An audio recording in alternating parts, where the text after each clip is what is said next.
Assalamualaikum warahmatullahi wabarakatuh. Halo semuanya, jumpa lagi bersama saya. Pada hari ini kita akan membahas tentang tekanan zat dan perubahannya dalam kehidupan sehari-hari. Nah, penasaran kan? Mari simak videonya. Assalamualaikum warahmatullahi wabarakatuh. Selamat pagi semuanya. Apa kabar kalian pada hari ini? Nah, sebelum kita memulai pelajaran kita pada hari ini, Ibu meminta tolong kepada ketua kelas untuk memimpin doa.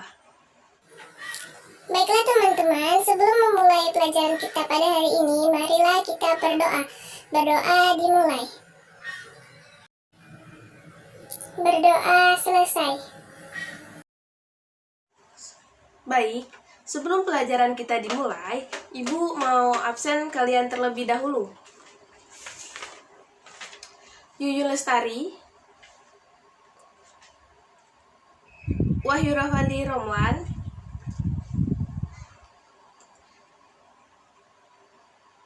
Fajru Dalalatul Ihtiran, Desi Savitri Siregar. Baik, hadir semua ya. Pada hari ini kita akan membahas tentang tekanan zat dan perubahannya dalam kehidupan sehari-hari. Untuk itu, Ibu minta tolong pada ketua kelas untuk membagikan buku-buku teman kalian. Ini tugas minggu lalu. Nah, setelah itu Ibu akan membagi kalian dari beberapa kelompok untuk nanti kita diskusi materi kita pada hari ini. Ketua kelas, ini tolong bagikan kepada teman-temannya ya. Baik, pada hari ini kita akan membagi dua kelompok. Masing-masing kelompok terdiri dari 4 orang. Kelompok pertama terdiri dari Yuyun Lestari, Desi Savitri Siregar, Fajru Dalalatul Ihtiran, sama Dea Febria. Kelompok selanjutnya, kelompok kedua yaitu ada Wahyu Rafandi Romlan, Ririn Sundari, Uli Arta, dan Wiwi Suryaningsi. Nah, itulah kelompok-kelompok kalian. Kelompok pertama itu membahas tentang penerapan tekanan zat padat.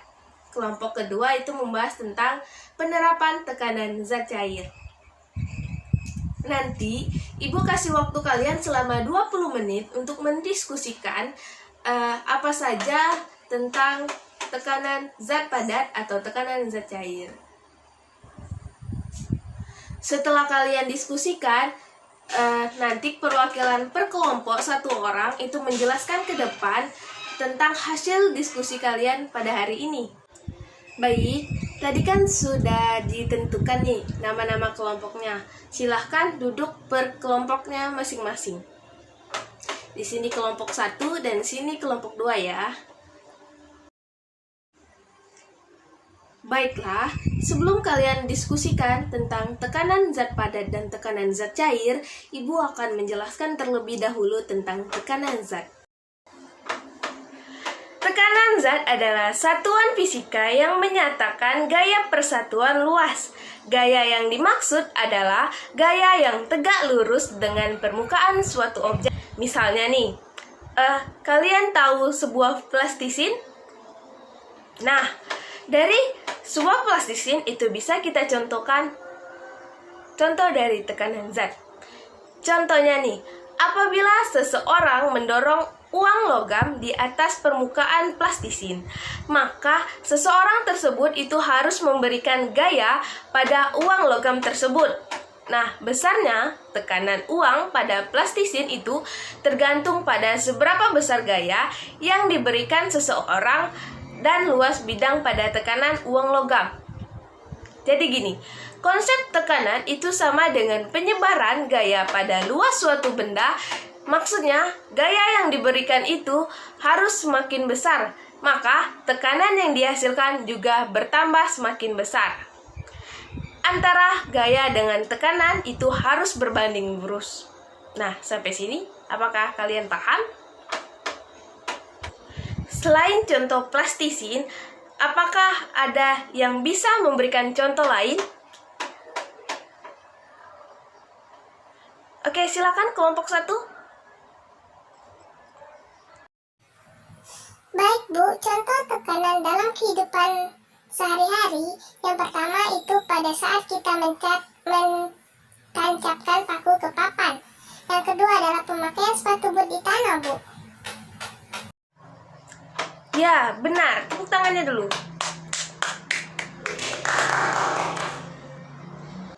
Jika kalian paham, maka lanjutkan diskusi kalian. Ibu kasih waktu 20 menit untuk diskusikan tentang tekanan zat padat dan tekanan zat cair. Setelah itu, kalian presentasikan hasil diskusi kalian di depan kelas. Baik anak-anak, waktu diskusinya telah selesai. Silahkan perwakilan kelompok 1 untuk menjelaskan tekanan zat padat. Pada kelompok 1 perwakilannya Ibu persilakan. Assalamualaikum warahmatullahi wabarakatuh. Baiklah teman-teman, saya Dea Febria, perwakilan kelompok 1. Di sini kita membahas tentang tekanan zat padat. Tekanan zat padat itu berbanding lurus dengan besar gaya. Artinya, semakin besar gaya atau dorongan yang diberikan, maka semakin besar juga tekanan yang dihasilkan. Sebaliknya, tekanan berbanding terbalik dengan luas bidang tekanan. Maksudnya di sini adalah semakin besar luas bidang tekanan suatu benda, maka semakin kecil tekanan yang dihasilkan. Itulah sebabnya mengapa atraksi sulap duduk di atas bangku yang memiliki itu banyak paku dapat dilakukan, karena permukaan pakunya sangat luas sehingga tekanannya lemah. Akibatnya paku tidak dapat menancap ke bagian tubuh pesulapnya. Hal tersebut tentunya berbeda dengan paku yang hanya menyeluburi sebagian kecil permukaan tubuh, apalagi hanya satu buah. Paku tersebut akan menembus tubuh karena tekanannya sangat kuat. Dari konsep tekanan zat padat itu sama dengan penyebaran gaya luas. Sehingga apabila gaya yang diberikan pada suatu benda itu atau F, maka semakin besar maka tekanan yang dihasilkan maka semakin besar. Sebaliknya, semakin luas permukaan suatu benda, tekanan kecil yang dihasilkan semakin kecil. Itulah presentasi dari kelompok 1. Lebih dan kurangnya saya mohon maaf. Bagi teman-teman, apakah ada yang ingin ditanyakan? Nah, itulah tadi presentasi dari kelompok 1. Beri A+ dulu untuk kelompok 1. Oke. Dari kelompok 2, apakah ada yang ditanyakan kepada kelompok 1? Saya ingin bertanya deh, yang besaran-besaran yang mempengaruhi besar kecilnya tekanan pada zat padat itu apa ya deh? Baiklah, saya akan menjawab pertanyaan dari Wahyu Rafandi. Yang mempengaruhi besar kecilnya tekanan pada zat padat adalah tekanan dan luas bidang tekanan. Nah, maksudnya di sini bahwa tekanan itu kan adalah hasil bagi antara gaya tekanan F dengan luas bidangan tekanan A. Perlu diingat bahwa luas bidang tekanan itu tidak sama dengan luas permukaan benda yang ditekan, walaupun nilainya itu sama. Luas bidang tekanan itu bergantung pada luas permukaan alas benda yang menyentuh atau menekan benda di bawahnya. Nah, itulah tadi jawaban dari besaran mempengaruhi besar kecilnya gaya pada tekanan zat padat. Terima kasih. Baiklah, Assalamualaikum warahmatullahi wabarakatuh. Saya Wahyu Rafandi. Di sini saya perwakilan dari kelompok 2 yang menjelaskan tentang tekanan zat cair. Nah, di sini tekanan zat cair itu sering disebut juga dengan tekanan hidrostatis, adalah tekanan yang terjadi di bawah air. Nah, hal utama yang mempengaruhi tekanan hidrostatis ini adalah kedalaman, massa jenis zat cair, dan gaya gravitasi pada tempat tersebut. Jadi semakin dalam zat cair maka semakin besar tekanan yang dihasilkan. Semakin besar massa jenis zat cair, semakin besar pula tekanan yang dihasilkan. Nah, itulah yang dapat saya jelaskan dari tekanan zat cair. Sekian, terima kasih. Mungkin teman-teman jika ada yang ingin ditanyakan, silakan ditanyakan. Terima kasih.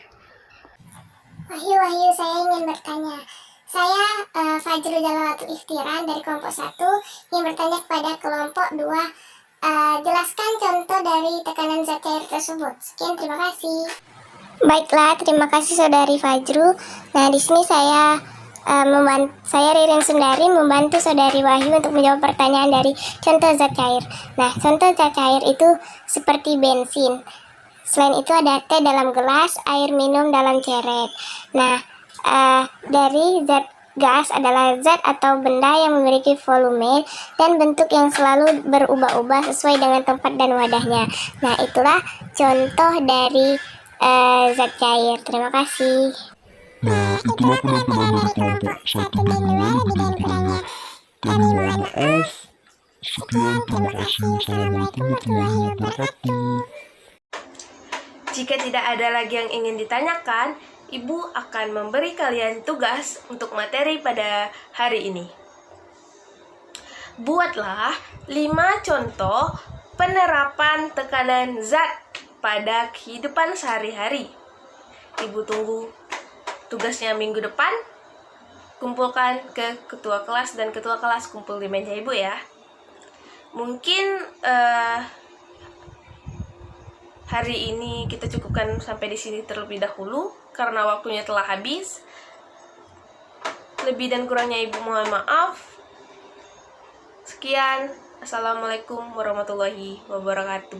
Sampai jumpa minggu depan.